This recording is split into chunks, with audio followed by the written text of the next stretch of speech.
Terima kasih Ustadz. Sekian Ibu pengantar dari saya. Selamat menikmati kajian dan satapan ilmu hari ini. Astaghfirukum. Wassalamualaikum warahmatullahi wabarakatuh. Bismillahirrahmanirrahim. Alhamdulillahi rabbil alamin. Wa afdhalus salati wassalamu taslim ala sayyidina Muhammad Sadiqil wa'adil amin wa ala alihi wa ashabihi wa man ihtada bihadihi wa sanna bisunnatihi ila yaumil qiyamah. Allahumma la ilma lana illa ma 'allamtana innaka antal alimul hakim. Allahumma ja'alna mimma yastami'una al-qawla fayattabi'una ahsana. Assalamualaikum warahmatullahi wabarakatuh. Baik Bapak Ibu berahmati Allah Subhanahu wa taala. Sebelum kita mulai, mari kita berdoa kepada Allah Subhanahu wa taala, khususnya untuk seahsan ini. Mudah-mudahan sehat dunia akhirat, bahagia semuanya. Ibu-ibu, bapak nggak bahagia? Bahagia. Dan untuk orang-orang yang mempunyai peran kepada kita semuanya, orang tua kita, kerabat-kerabat terdekat kita, guru-guru kita, dan para ulama yang kita mengambil faedah dari karangan-karangan mereka. Mudah-mudahan Allah Subhanahu wa taala memberikan rahmat, hidayah dan petunjuknya kepada kita semuanya. Ala hadiniyah wa kullu niyatin salihah. Al-Fatihah. A'udzubillahi minasyaitonir rajim.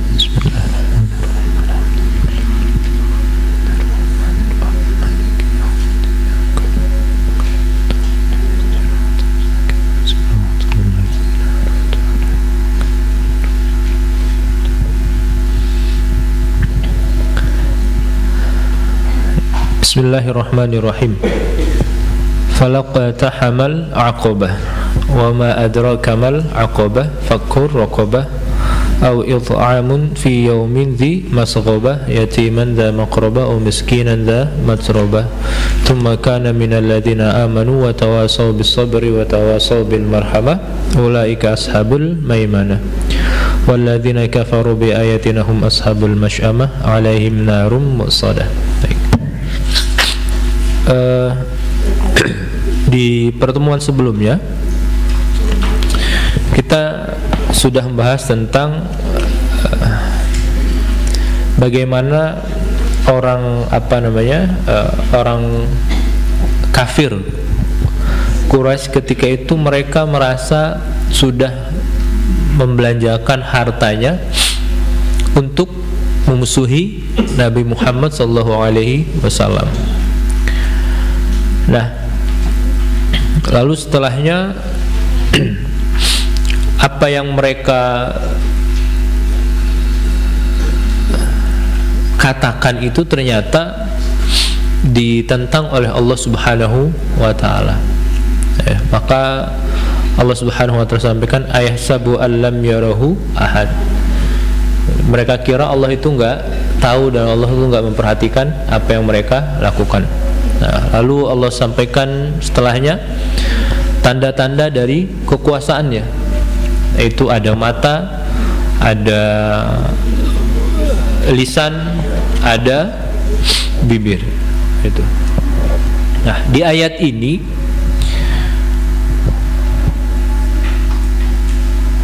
itu permulaan Allah Subhanahu wa taala ingin mengajak kita untuk naik kelas. Nah itu Pak. Ini pada mau naik kelas nggak nih Pak?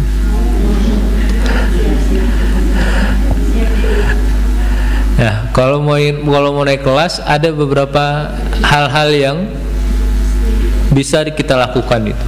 Nah itu ya. Maka di sini di ayat 11 sampaikan falaqtahamal aqabah.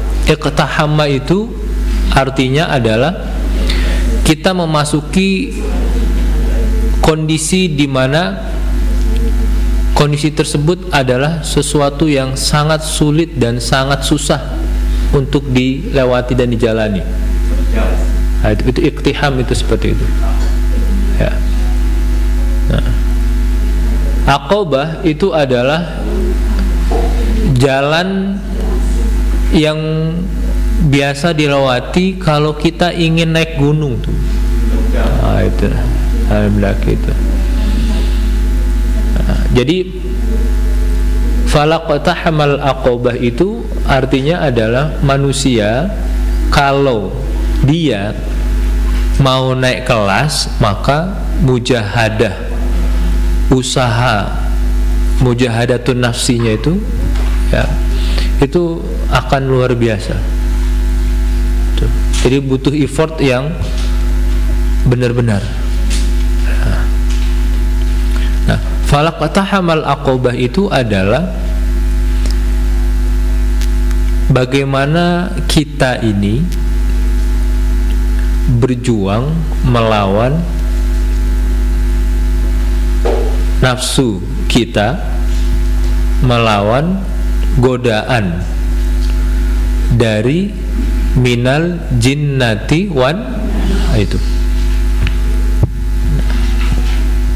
Maka nanti di antara cara yang bisa kita lakukan untuk melawan hal tersebut, itu yang pertama adalah fakku raqabah. Fakku raqabah itu artinya membebaskan budak, hamba sahaya. Ada orang yang bilang itu, dibilang, kenapa Al-Quran itu kok seringkali menceritakan tentang perbudakan, padahal sekarang itu udah nggak ada perbudakan. Memang sekarang secara resmi nggak ada perbudakan, tetapi secara sistem itu ada orang bilang kayak gitu. Ngapain Al-Quran membicarakan tentang perbudakan? Justru Al-Quran ini tidak relevan dengan kehidupan masa kini. Nah, biasanya orang yang berbicara seperti ini dia nggak melihat tentang bagaimana sejarah dunia ini berjalan. Manusia itu kalau dilihat perjalanannya, baik di Eropa, baik di barat atau di timur, itu mengalami suatu masa yang disebut namanya perbudakan. Perbudakan, benar-benar perbudakan ya. Islam itu datang tujuannya adalah untuk memuliakan manusia gitu. Maka kalau kita ingin mendapatkan kebaikan yang luar biasa, Allah berikan jalan untuk, yaitu memuliakan manusia. Bagaimana caranya? Dengan memerdekakannya. Itu. Jadi ada dua. Yang pertama itu, kita dulu itu kan lumrah, misalnya kita orang yang orang kaya itu punya budak, itu satu hal yang lumrah, dan budak itu diperjualbelikan. Bahkan Nabi Yusuf juga diperjualbelikan. Itu ya, Nabi Yusuf diperjualbelikan. Kenapa? Karena ketika itu masih muda, ganteng seperti saya gitu. Ya kan? Kasih saya kebalik ya, saya ganti Nabi Yusuf gitu. Masih muda, masih kuat, masih gagah dan sebagainya, akhirnya dijual. Harganya itu tuh wasyarohu bisamanin bakhsin. Bakhs itu kalau kayak kita kayak diobral, seobral-obralnya itu Nabi Yusuf alaihissalam. Kenapa? Karena orang itu nemu gitu ya, nemu Nabi Yusuf di sumur. Lumayan ini rezeki betul. Diangkat, diakui sebagai budak, dijual. Itu suatu hal. Jadi peradaban itu seperti itu. Sampai datang Nabi Muhammad SAW itu menghapus hal demikian. Maka sebelum itu dihapus secara semua, maka agama ini mengajarkan, kalau kamu ingin mendapatkan kemuliaan, caranya yang pertama adalah fakku raqabah, yaitu membebaskan budak yang kamu punya ya. Jadi sahabat itu dulu yang kaya-kaya juga punya budak mereka yang kaya-kaya. Maka itu setelah mereka masuk Islam dan mereka paham, akhirnya budak-budak mereka itu dibebaskan semua. Kenapa? Karena Nabi Muhammad SAW itu membawa ajaran yang tujuannya itu untuk memuliakan semua manusia. Jadi kalau ada yang punya budak ketika itu, kamu bebaskan. Dan itu bukan perkara yang mudah, Bu, Pak. Ya, kalau mungkin sekarang bapak-bapak punya motor kesayangan, punya mobil kesayangan, itu harus dijual. Dan yang minta itu istrinya. Ini dipinta sama istrinya, bukan dari diri sendiri, kerelaan sendiri. Itu dipinta sama istrinya, sama orang yang paling dekat dengan dia, yang sudah menemani dia hidup dari awal sampai menjelang tuanya, itu juga masih ribut. Enggak, motor kesayangan macam-macam ini kita punya kenangan nih. Itu kita masih ribut. Begitu juga ibu-ibu. Nah, biasanya perhiasan. Nah, itu butuh nih, ada nih kenangan emas 10 gram katanya, jual dulu. Jangan, ini satu-satunya mas kenangan kita katanya. Itu manusia seperti itu, Bu, Pak. Terkait sesuatu yang dia cintai, yang dia kuasai, itu akan susah untuk merelakannya. Maka jangan anggap fakku rokobah itu satu hal yang mudah. Enggak. Memerdekakan budak itu bukan hal yang mudah, susah gitu. Ya. Karena kalau budak itu semuanya ditanggung sama tuannya, gitu. Enggak seperti kalau sekarang kan apa namanya, bahasanya sudah keren, Bu, asisten rumah tangga. Asisten sekarang bahasa itu. Enggak seperti ART itu. Kita di ART itu kita nggak menanggung, gitu. Pakaian dia beli sendiri, makan juga kalau dia mau ikut makan silahkan dan sebagainya. Tapi kalau budak itu semuanya ditanggung oleh tuannya. Kebayangan? Dia yang ngurus, dia yang belanjain, dia kasih makan dan sebagainya. Terus agama ini datang untuk memerintahkan merdekakan budakmu itu. Nah, itu gimana kira-kira tuh?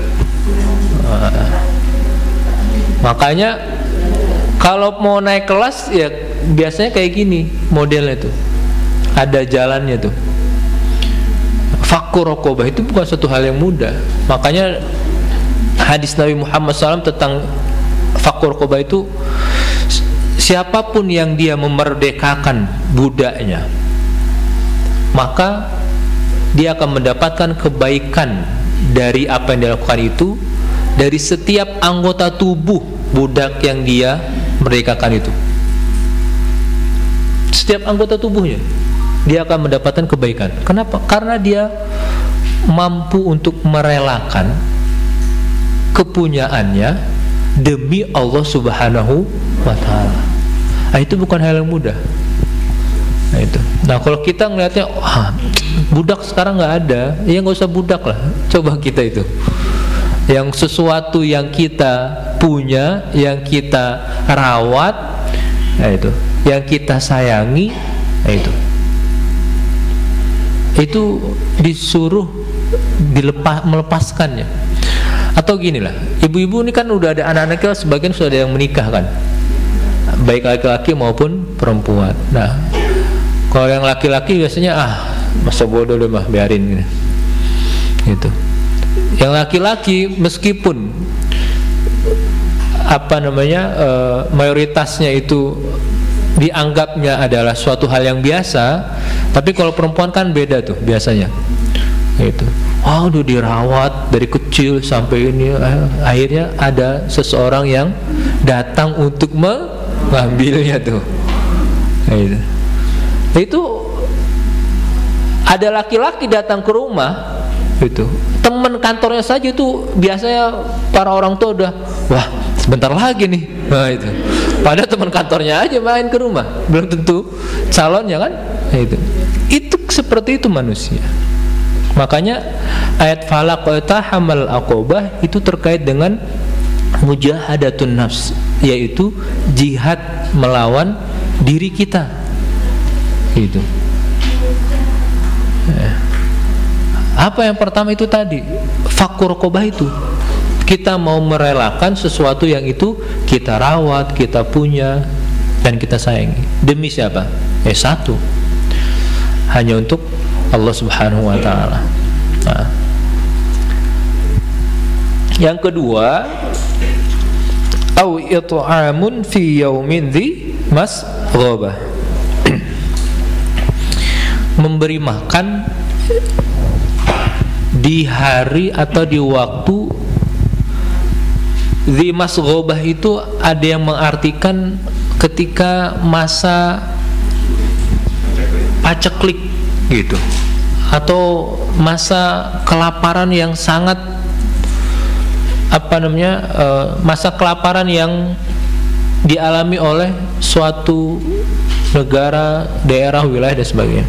Atau gini Bu, gampangnya 2-3 tahun ke belakang itulah, ketika pandemi itu, ketika COVID itu kan ketika masa itu orang yang nggak punya sama sekali gitu, itu kelihatan. Orang yang punya cadangan juga kelihatan. Di masa itu kan waktu yang tidak menentu. Artinya kita nggak tahu kapan ini selesai. Yang ada hanya prediksi-prediksi saja tuh. Ini hanya 1 tahun, 2 tahun, dan sebagainya. Ketidaktentuan itu yang biasanya membuat khawatir manusia. Maka Waalaikumsalam warahmatullahi wabarakatuh.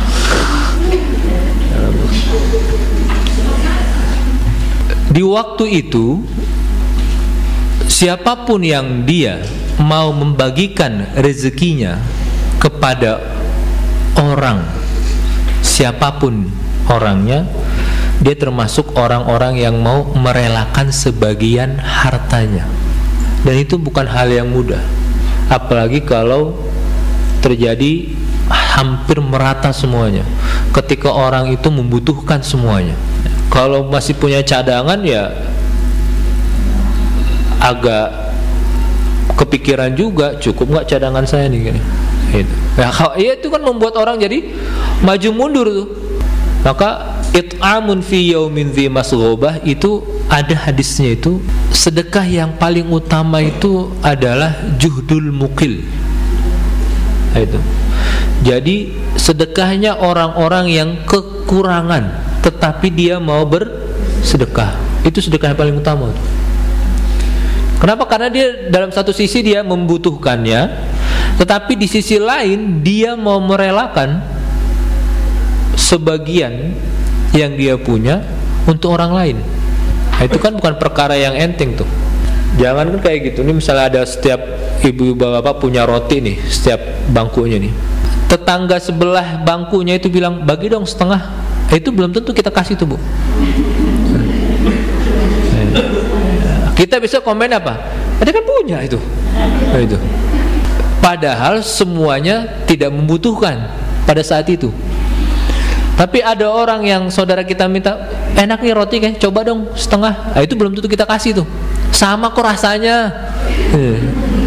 Kenapa kayak gitu? Kenapa seperti itu tadi?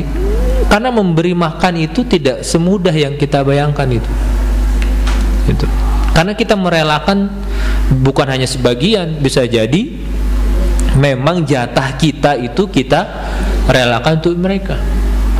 Apalagi kalau itu di masa sulit banget, ya, seperti masanya Nabi Yusuf alaihissalam tuh. Itu. Yang 2 tahun ya kan nggak ada panen. Nah, orang-orang yang memberikan makan di waktu tersebut itu orang-orang yang luar biasa tuh. Artinya kenapa dia luar biasa? Dia bisa mengalahkan hawa nafsunya tuh. Hawa nafsu terkait apa? Terkait dengan kepemilikannya, entah kepemilikan barang dan lain sebagainya itu. Nah, itu yang kedua. Yang ketiga, wa yatiman dza maqrabah, anak yatim yang dia mempunyai hubungan kerabat dengan kita. Dza maqrabah itu artinya dza qarabatin, yaitu kerabat dekat dengan kita. Celakanya kita ini kadang-kadang suka kebalik, Pak. Padahal dalam Al-Quran itu yatiman dza maqrabah, anak yatim yang dia mempunyai hubungan kerabat dengan kita. Itu. Tapi memang kadang-kadang setan itu ya usil. Ya, emang fungsinya setan usil itu. Gitu ya. Ngapain kamu itu repot-repot ngurusin anak yatim itu? Masih ada orang tuanya kok. Masih gagah orang tuanya dan sebagainya. Nah, itu. Ngapain susah dan sebagainya? Entar juga ada kok tuh dia dapat dari masjid ini, dari masjid ini, dari itu. Padahal yang paling harusnya pertama kali memperhatikan itu adalah kita yang keluarga terdekatnya itu. Maka sabda Nabi kita Muhammad SAW, as-sadaqatu alal qarabati sadaqatani. Sedekah terhadap orang-orang yang terdekat dengan kita itu dia punya dua kebaikan dan dua keutamaan. Yang pertama, keutamaan silah, yaitu kita menjaga hubungan silaturahmi. Yang kedua, keutamaan sedekah itu sendiri. Ada yang berpendapat yang masuk dengan nama qurabah ini ada dua. Yang pertama memang yang berhubungan dengan nasab dengan kita. Ya, yang kedua adalah yang dimaksud dengan qurabah itu adalah qarabatul jar, yaitu tetangga terdekat kita tuh. Maka yang pertama itu kalau masih ada orang terdekat kita yang susah, miskin, yatim dan sebagainya, mereka yang lebih utama sebenarnya mendapatkan sedekah dari kita itu. Jangan jauh-jauh Bu, Pak. Saya pernah lihat itu di YouTube itu, pelawak gitu, senior, namanya Haji Bolot tuh Bu. Ini luar biasanya Haji Bolot ini, itu Bu. Dia itu pertama Bu, semua anaknya itu dibelikan rumahnya, dibelikan kendaraannya, dan dibangunkan kontrakannya. Tuh. Bukan hanya anaknya, tetapi saudara-saudara terdekat istri dan saudara terdekat dia. Alasannya apa? Ini hebatnya orang Betawi ini Bu.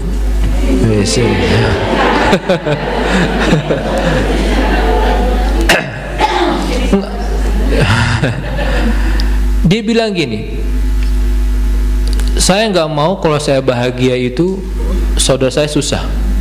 Saya nggak mau ketika orang bilang misalnya Fulan susah nih. Biasanya orang Betawi itu kan mulutnya pedes-pedes Bu, gitu ya.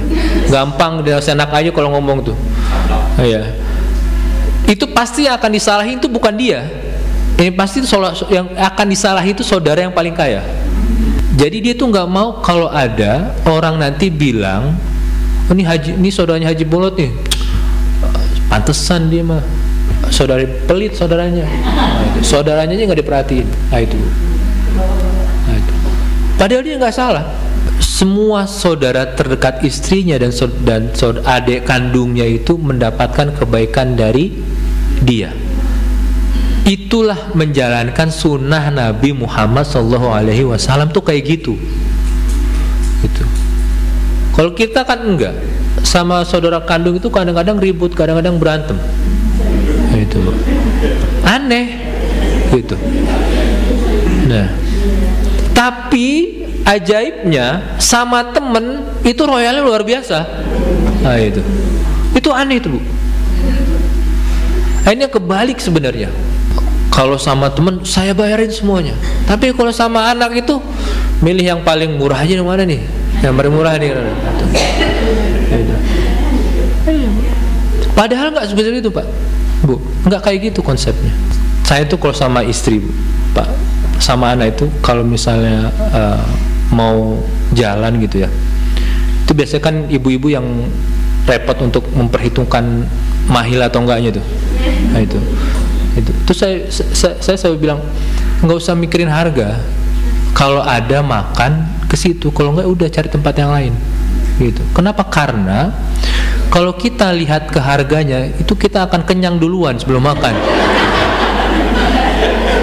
Udah nggak nafsu udah. Udah nggak nafsu udah. Ya kan.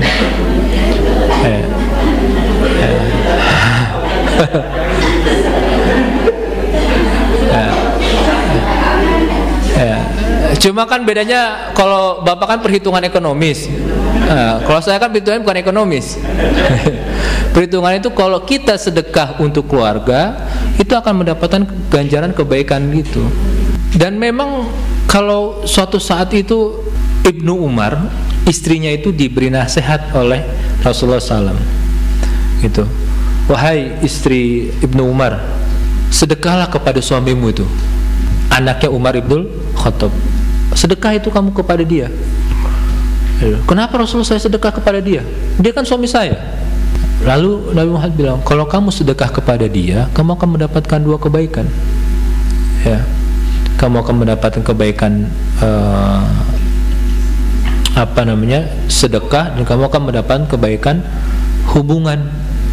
Gitu. Maka statusnya itu sedekah itu istri ke suami itu sangat diperbolehkan dan dianjurkan, Bu.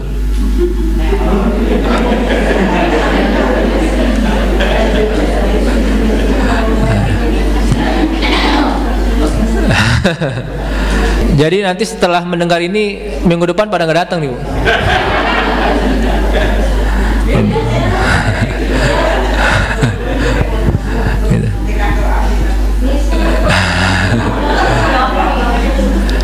Jadi kenapa seperti itu? Karena gini, statusnya dia adalah sebuah sunnah. Suami ke istri itu statusnya kewajiban, suatu yang mau tidak mau dia harus melakukannya itu. Tapi kalau istri ke suami itu anjuran saja, sunnah. Maka kalau ada istri yang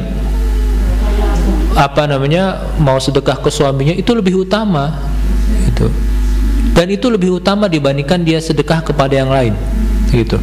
Ada suatu saat almarhum Kiai Maimun Zubair itu Mbah Mun, orang manggil Mbah Mun. Ada orang yang datang kepada dia, ya, curhat tentang suaminya gitu. Mbah, katanya, suami saya itu, Mbah, katanya, udah nggak kerja, mintanya banyak gitu, semua rumah itu sayang dari saya, Mbak, gitu. Ini gimana, Mbah, katanya. Mbah Mun itu bilang itu sangat luar biasa sekali gitu. Kamu suka sedekah nggak, katanya. Suka, Mbah, gitu. Coba sedekahmu itu kamu salurkan ke keluargamu saja. Ketika sedekahmu itu salurkan untuk keluargamu, itu akan lebih utama dan lebih luar biasa dibandingkan kamu sedekahkan ke orang lain. Kenapa? Karena dampaknya itu lebih terasa gitu. Coba kamu rubah itu. Jadi bukan karena tuntutan, tapi kamu niatkan untuk sedekah. Yang kedua, coba kamu kalau mau kerja bilang ke suamimu untuk minta ridhonya gitu. Nah, dan itu dilakukan oleh si perempuan itu. Setiap dia mau kerja bilang, Mas, saya minta ridhonya gitu. Dan setiap dia mengeluarkan dari kantongnya, dia bilang, ini saya sedekah nih buat keluarga saya gitu. Dan setelah itu jelang beberapa bulan, perempuan ini datang lagi ke Mbah Mun. Alhamdulillah, Mbah, benar, katanya, sekarang suami saya sudah mau berusaha meskipun pendapatannya belum seberapa. Nah, itu. Ya itu, kenapa? Karena kita ini kadang-kadang susah untuk merelakan yang itu kita usahakan. Kita ngerasa itu punya kita ngerasa hasil kita dan lain sebagainya. Nah itu, ya. Nah itu sehingga kita ngerasa, oh, itu enak aja, enak aja. Gitu.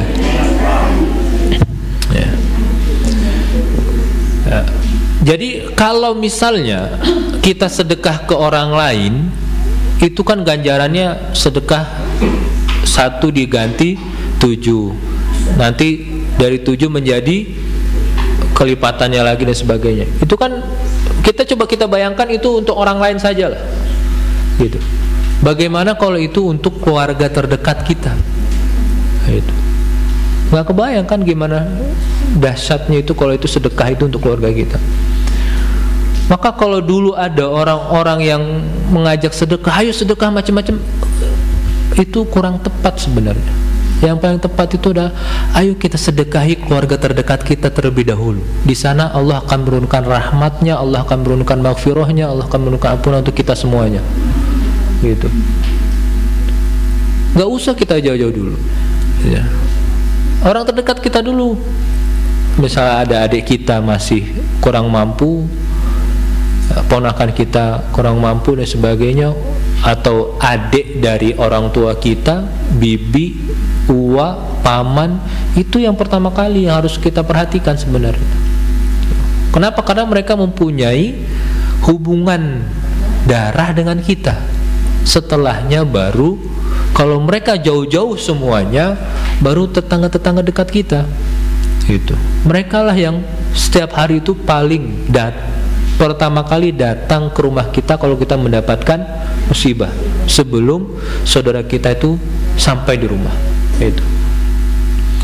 Makanya Jibril itu selalu mewasiatkan kepada Nabi Muhammad SAW. Itu usika bil jiran, usika bil, wahai Muhammad, aku wasiatkan kepadamu tentang jiran, tetangga itu. Sampai-sampai Nabi Muhammad SAW itu merasa karena malaikat Jibril sering mewasiatkan untuk berbuat baik kepada tetangga, tetangga itu mendapatkan warisan dari orang tersebut. Kenapa? Karena selalu diwasiatkan untuk berbuat baik kepada tetangga. Gitu. Tetangga itu siapa aja? Kalau kata Imam Syafi'i, tetangga itu adalah yang 40 rumah ke kiri, 40 rumah ke kanan, 40 rumah ke depan, 40 rumah ke belakang. Nah itu banyak kan?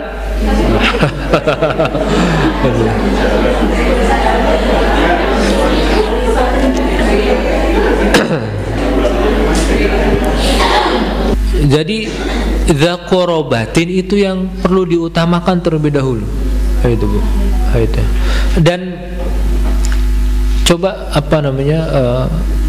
mindset kita itu dirubah gitu Pak Bu. Ketika kita memberikan sesuatu kepada orang-orang terdekat kita, yaitu pasti akan diganti yang lebih banyak oleh Allah Subhanahu wa taala. Itu pasti itu. Kenapa? Karena kita memperhatikan orang terdekat kita. Kan dalam Al-Qur'an itu yang pertama kali itu disebutkan ya itu tadi, wa atidzal qurba haqqahu. Maka berikanlah dzal qurba, orang-orang terdekat itu haknya. Gitu. Al-Qur'an itu selalu menginformasikan ketika ingin sedekah itu ya orang-orang terdekat dulu. Nggak pernah Al-Qur'an itu yang jauh-jauh, nggak pernah. Itu. Selalu selalu disandingkan orang miskin, yatim, dan wal qurba, dan orang-orang terdekat. Itu selalu Al-Qur'an itu menyandingkan segitu. Itu menandakan apa? Menandakan bahwasannya orang-orang terdekat itu adalah orang-orang yang paling berhak menerima kebaikan dari kita, bukan orang lain. Gitu. Dan gak usah juga kita merasa menjadi orang yang paling bertanggung jawab gitu. Gak usah juga gitu. Dan memang seperti itu konsepnya gitu.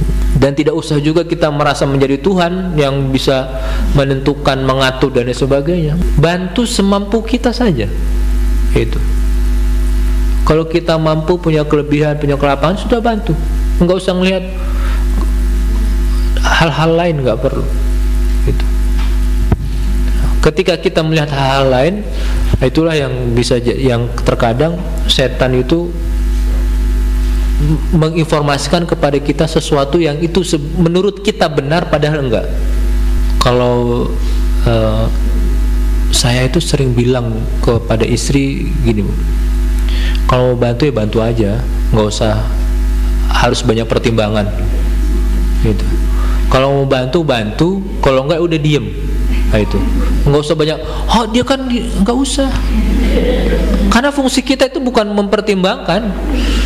Kalau bisa bantu, kalau enggak sudah diem, nggak usah komen. Itu lebih baik. Nah, itu. Nah, kalau kita, wallahu alam. Jadi orang terdekat kita itulah yang perlu kita perhatikan. Dan di antara nikmat yang luar biasa yang Allah anugerahkan kepada kita itu adalah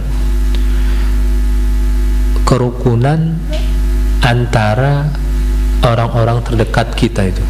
Itu nikmat yang luar biasa. Itu nikmat yang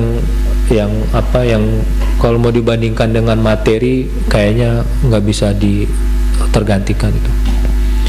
Itu kalau ada satu keluarga, ya, misalnya dia 10 bersaudara, semuanya itu mereka saling rukun, akur, itu orang tuanya mendapatkan nikmat yang sangat luar biasa tuh.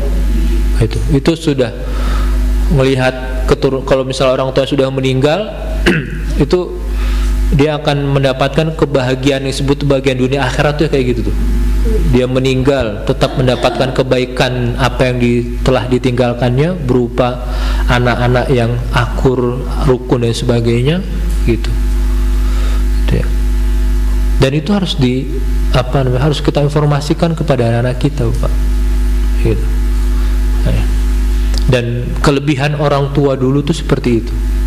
Kelebihannya selalu menekankan orang-orang terdekat terlebih dahulu. Makanya ibu-ibu, bapak-bapak dulu sering diajak ke rumah uwa, ke rumah ini gitu, sampai bosan sendiri gitu. Pokoknya kalau udah lebaran itu udah bosan tuh. Kenapa? Sebenarnya itu tujuannya gitu, untuk mengajarkan kepada kita. Jadi kerukunan sesama saudara itu nikmat yang tidak bisa ditandingi, saya rasa gitu. Karena dari rukun itu nanti turun rahmat, turun anugerah dan sebagainya. Tapi kalau misalnya satu keluarga mereka itu nggak rukun, nggak akur dan sebagainya, udah gitu. Kasihan orang tua yang sudah meninggal itu. Makanya perhatikan orang-orang terdekat kita terlebih dahulu gitu. Ponakan, saudara kandung, uwa, bibi, sepupu dan sebagainya. Itu yang memang mereka berhak untuk kita perhatikan terlebih dahulu sebelum yang lainnya. Itulah kenapa Allah Subhanahu wa taala sampaikan yatiman dza maqrabah, itu. Au miskinan dza matrabah. Atau baru setelahnya orang miskin tuh. Ya. Orang miskin yang miskin banget gitu. Kenapa dia dza matrabah gitu? Karena di Arab itu kan kondisinya kan mayoritas kondisi alamnya adalah gurun gitu. Jadi banyak debu. Nah, orang miskin itu biasanya, orang miskin banget itu pasti biasanya bajunya itu akan dominan debu. Nah itu. Maka disebut zamat robah, orang yang banyak debunya itu. Nah kalau di kita nggak karena bukan debu tapi beda lagi tuh. Nah itu bisa coba-camping dan sebagainya tuh. Ini yang perlu yang perlu dibantu oleh kita. Dan itu juga nggak gampang kita tuh. Itu. Kecuali ada sifat rahmah dalam hati kita tuh. Gitu. Tapi kalau nggak ada sifat rahmah ya udah kita cuek-cuek aja tuh. Tetangga itu kan kadang-kadang dia nggak mau bilang tuh. Dan mukmin yang sejati seperti itu biasanya. Dia menjaga harga dirinya. Dan saudara yang baik itu adalah saudara yang tahu keadaan saudaranya tanpa harus saudaranya meminta. Itu.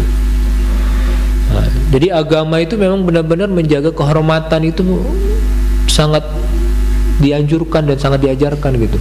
Makanya dulu banyak para sahabat yang kesusahan, miskin dan sebagainya, tetapi mereka jarang untuk minta-minta Gitu. Nggak pernah mereka minta itu kepada Utsman yang kaya, itu nggak pernah. Mereka minta kepada siapa? Kepada Nabi Muhammad. Gitu. Karena mereka tahu kalau minta kepada selain Nabi Muhammad itu ada dua kemungkinan. Pertama, ditolak. Yang kedua, diterima tetapi harga dirinya jatuh. Tapi kalau kepada Nabi Muhammad SAW, karena mereka tahu Nabi Muhammad itu tidak pernah akan menolak permintaan orang, maka semua para sahabat kalau lapar ke rumah Nabi Muhammad itu. Ya meskipun di rumah Nabi Muhammad kadang-kadang juga nggak ada makanan, itu para sahabat yang memang mereka nggak punya penghasilan dan sebagainya. Ya kalau lapar mereka ke rumah Nabi Muhammad gitu, ngelihat Nabi Muhammad mereka datang tuh. Itu Nabi Muhammad udah paham bu, hebatnya Nabi Muhammad tuh dan lembutnya hati Nabi Muhammad itu udah paham. Oh udah pada datang ke rumah nih. Nah itu udah paham tuh Nabi Muhammad. Kalau kita tetangga datang ke rumah udah was-was tuh. Padahal mau ngasih berkat. Itu Nabi Muhammad tuh memang Sallallahu Alaihi Wasallam itu lembut sekali beliau tuh. Ketika di rumahnya nggak ada makanan, itu beliau ya ngobrol bersama sahabat. Kadang-kadang cuma air putih. Ada air putih Rasulullah, bawa sini air putih. Ya ngobrol. Lapar ya, lapar. Sama sih juga lapar. Gitu. Baru nanti ketika kalau ada sahabat yang memang agak bonafit, baru bilang, siapa nih yang mau sedekah nih? Islam itu ngajarin untuk menjaga kehormatan, menjaga martabat sampai sedemikian rupa gitu.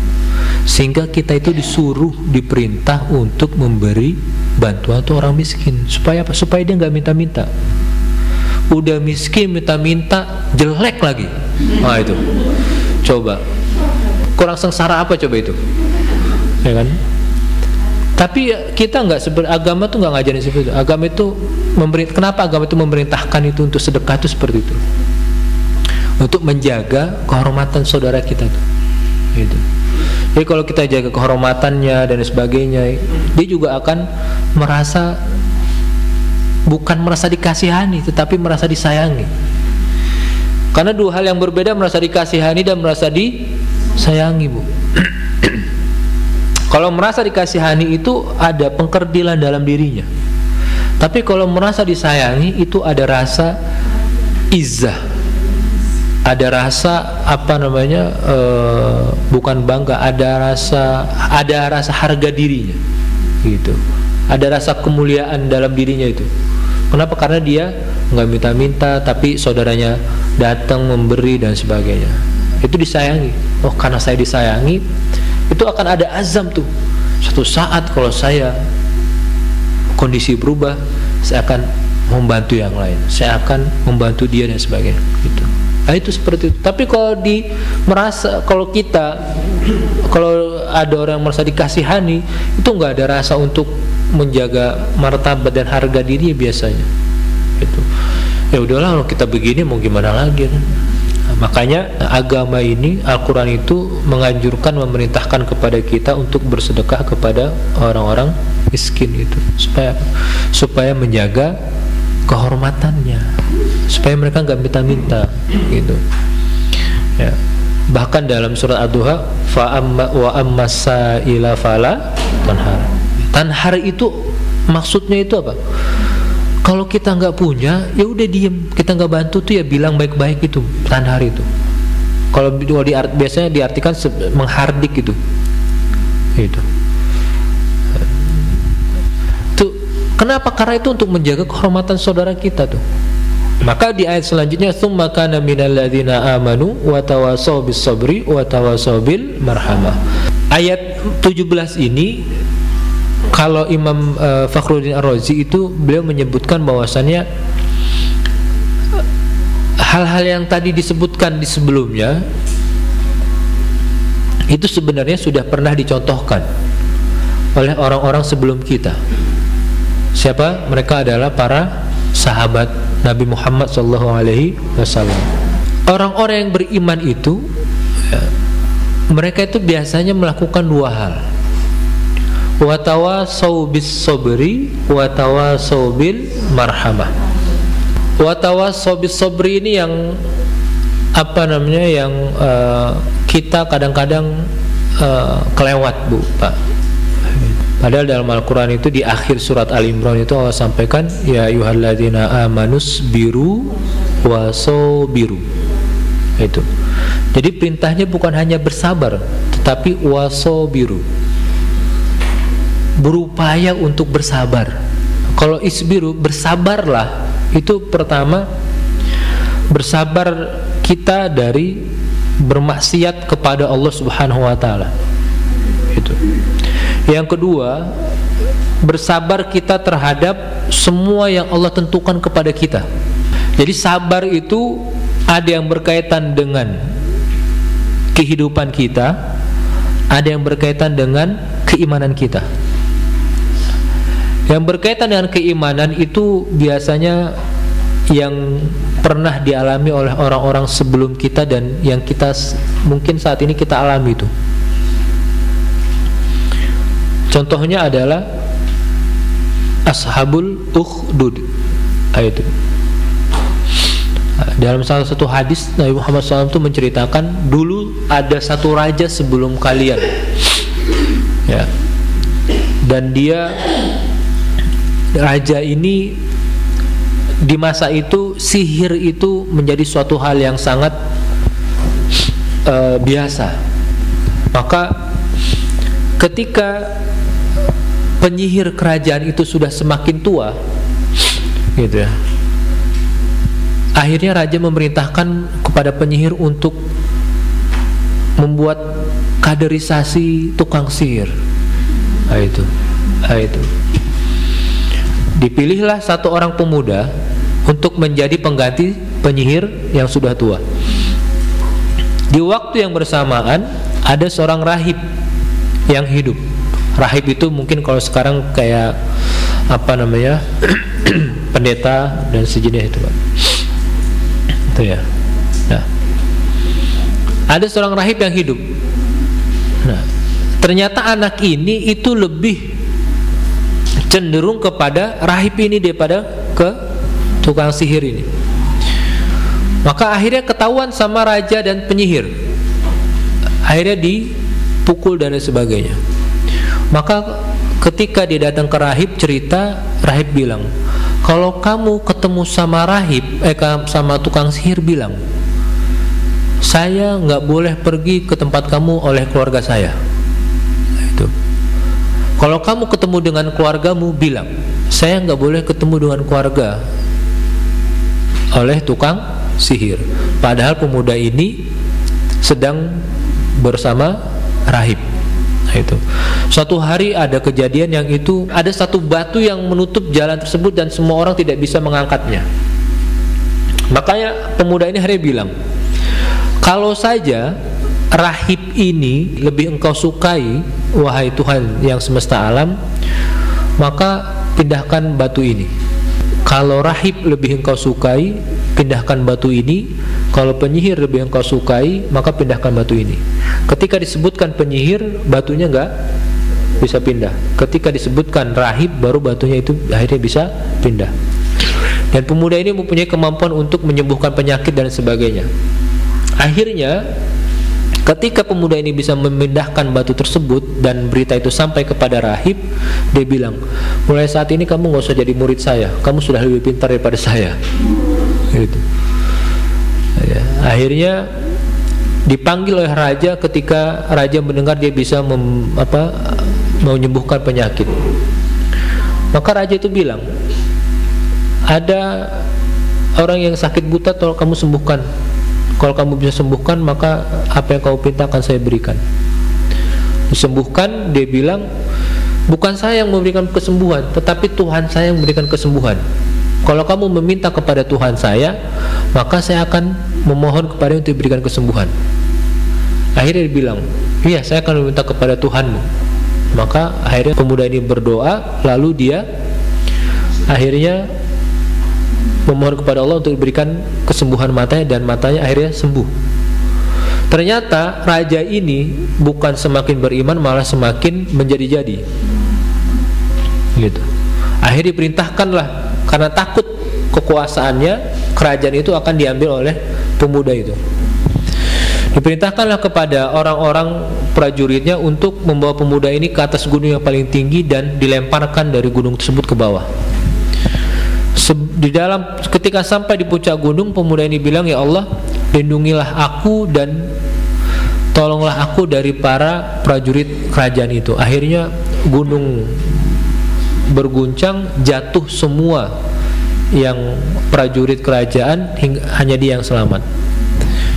Datang dia kembali lagi ke kerajaan, kaget rajanya, loh mana prajurit-prajurit yang lain? Cerita, semuanya sudah mati.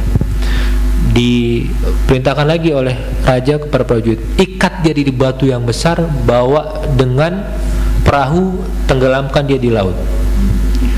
Ketika dalam perjalanan, pemuda ini bilang, ya Allah, lindungi dan tolong hambamu ini dari para prajurit ini. Ya, maka semua prajurit tenggelam, akhirnya hanya dia yang selamat. Kembali lagi dia ke kerajaan. Kaget itu raja. Bagaimana cara saya membunuh kamu? Kalau kamu ingin membunuh saya, kamu ikat saya dengan kamu salib saya di tengah-tengah keramaian orang, lalu kamu panah saya tepat di dada saya. Sebelum kamu memanah saya, kamu bilang Bismillahirrabbu fulan. Itu. Ketika kamu baca itu, dan setelah baca itu kamu lemparkan panah, maka saya akan mati. Dan itu yang dilakukan oleh raja. Ketika raja itu bilang Bismillahirrabbu fulan, dengan nama Allah, Tuhannya fulan tersebut, akhirnya panahan itu sampai ke dadanya dan orang itu mati. Maka seketika itu semua penduduk negeri itu beriman kepada Allah Subhanahu wa taala. Nah, akhirnya raja makin kesel dong. Karena tujuannya apa? Tujuannya supaya rakyat itu enggak beriman kepada Tuhannya si fulan itu. Nah, maka akhirnya raja buat, siapa yang mau beriman kepada Tuhannya si fulan, maka dia akan dipotong, digergaji dan akan dimasukkan. Itulah ukhdud itu yang sudah kita lewat itu, ashabul ukhdud itu, yang dipotong-potong dan sebagainya. Yang dia nggak mau beri dan yang dia tetap dalam keadaan agamanya, maka dia akan selamat. Gitu. Sampai pada tahapan ada seorang ibu dan bayi yang akan disiksa sama prajurit tersebut. Nah, si ibu itu udah khawatir, udah ragu-ragu. Maka bayinya bilang, wahai ibuku, tetaplah, karena kita sedang berada di jalan kebenaran. Itu. Nah, ujian keimanan tuh orang dulu kayak gitu, Pak. Itu. Jadi kalau ujian keimanan kita belum seperti orang dulu dan kita merasa, ya Allah, ujian apa ini ya Allah, itu belum ada apa-apanya berarti. Itu sampai bayi itu, anak kecil itu bilang, wahai ibuku, tetaplah dalam pendirianmu, karena kita berada di jalan kebenaran, berada di jalan keimanan. Itu. Nah, maka watawasau bis sabri itu adalah mewasiatkan dalam kesabaran dalam hal apa? Dalam hal keimanan, dalam hal kehidupan. Nah, keimanan itu tadi, yang keimanan itu tadi. Kehidupan, maka diantaranya kehidupan itu adalah salah satu riwayat yang disebutkan oleh Imam Qurtubi adalah ada seorang Arab yang datang kepada Arab Badui kepada Rasulullah, ya Rasulullah, tunjukkan kepadaku jalan ke surga. Itu. Rasulullah bilang, kamu banyak nanya sekali, jalan ke surga itu susah. Kalau kamu tanya satu saja, saya akan kasih kamu tunjuk. Tapi kamu minta banyak, maka saya akan kasih kamu jawabannya. Di antaranya adalah ibki adh-dhalimu ala akhika, ibki ala akhika adh-dhalim. Nabi Muhammad bilang, di antara jalan ke surga itu adalah kamu bisa bersabar terhadap saudaramu yang zalim kepadamu. Oh, itu. Itu watawasau bis sobri itu kayak gitu.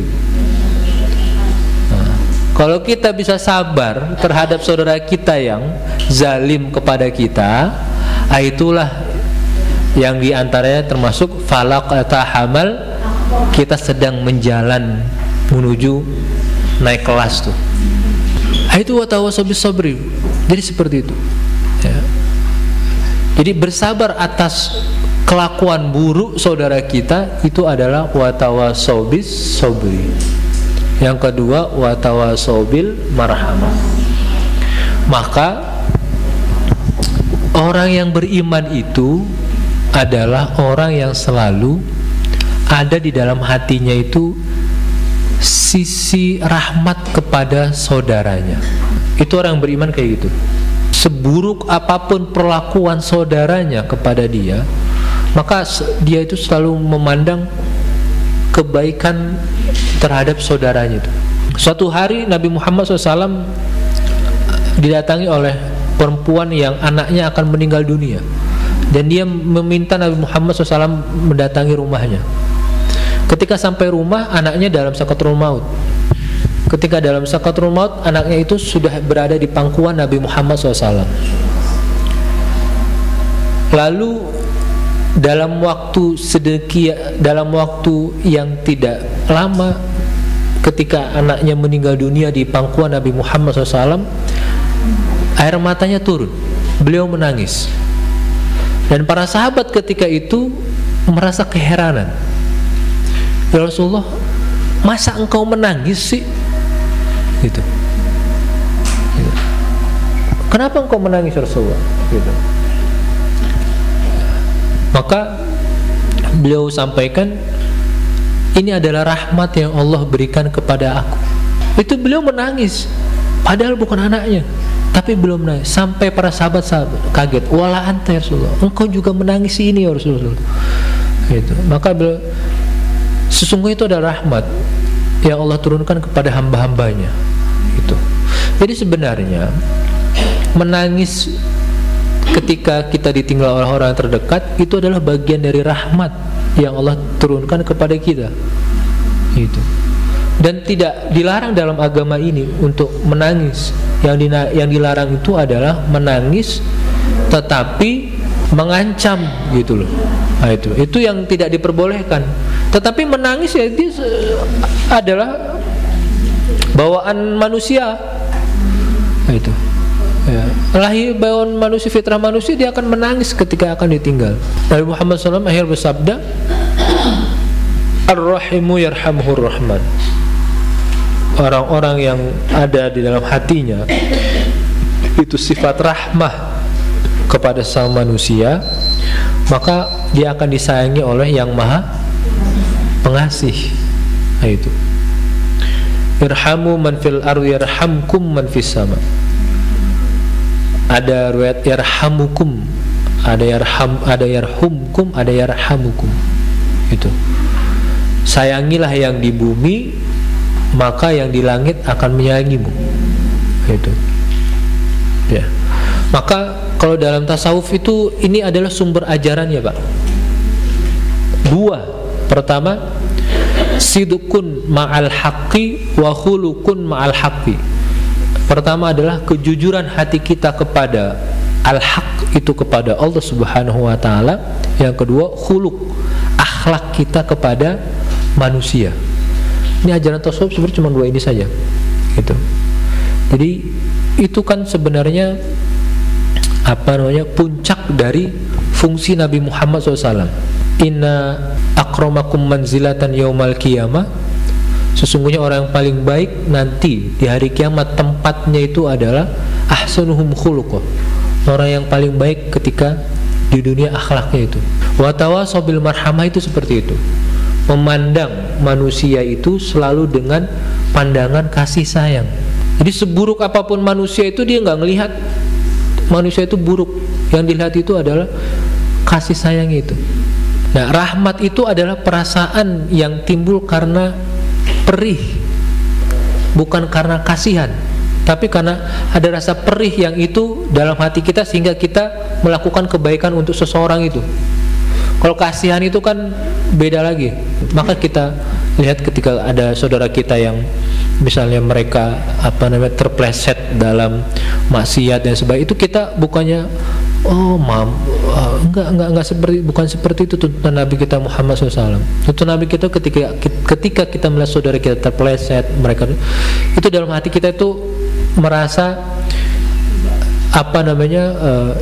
sedih gitu, dan ada keinginan kita untuk mendoakan, ya Allah berikan dia petunjuk untuk kembali kepada jalanmu dan sebagainya.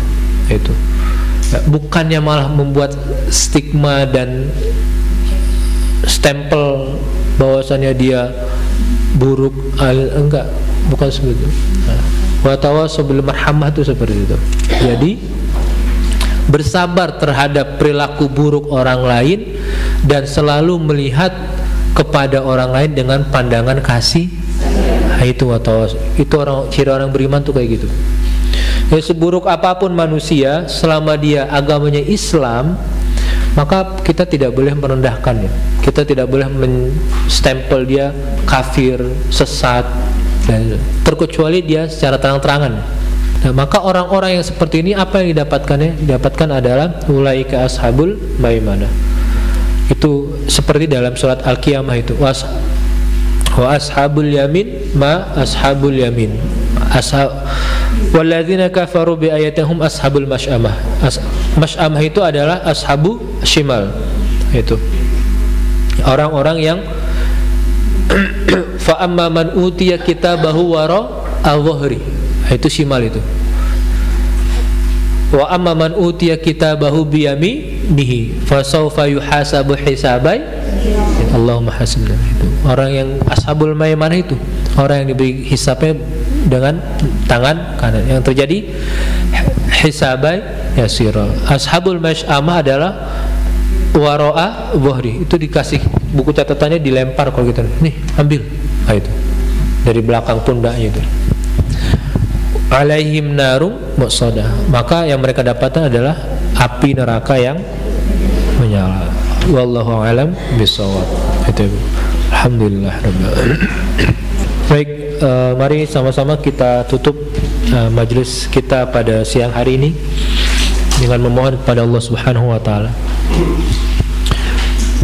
Sebelumnya mari sama-sama kita beristighfar kepada Allah Subhanahu wa taala. Mudah-mudahan Allah menghilangkan dalam hati kita sifat-sifat keburukan, sifat-sifat merasa paling benar, paling tinggi, paling hebat, dan Allah menganugerahkan kepada kita hati-hati yang lembut.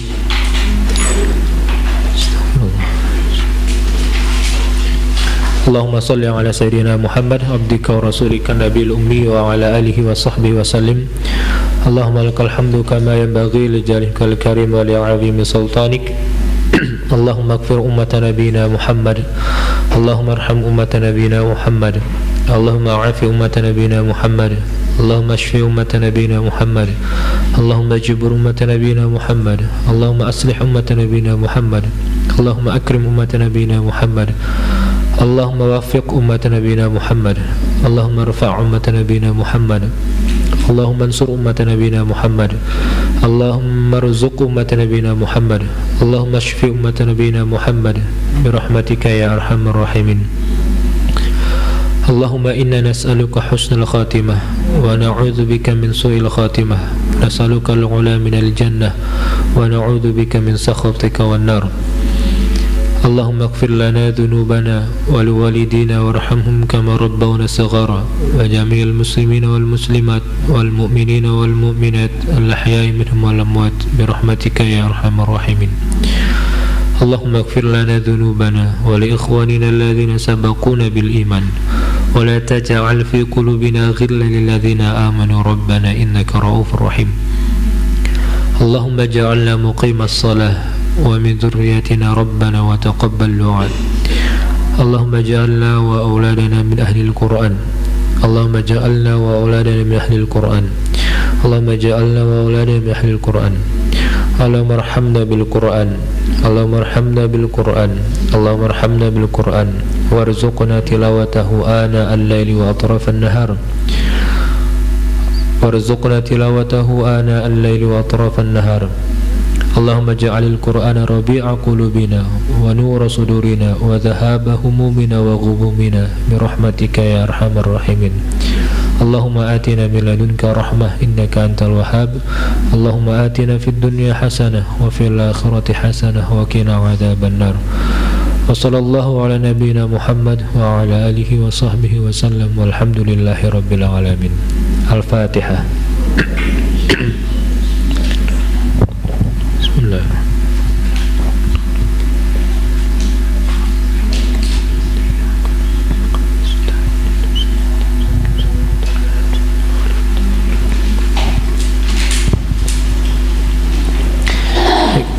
Sama-sama kita tutup dengan waqatul majlis. Subhanakallahumma bihamdika asyhadu an la ilaha illa anta astaghfiruka wa atubu ilaik.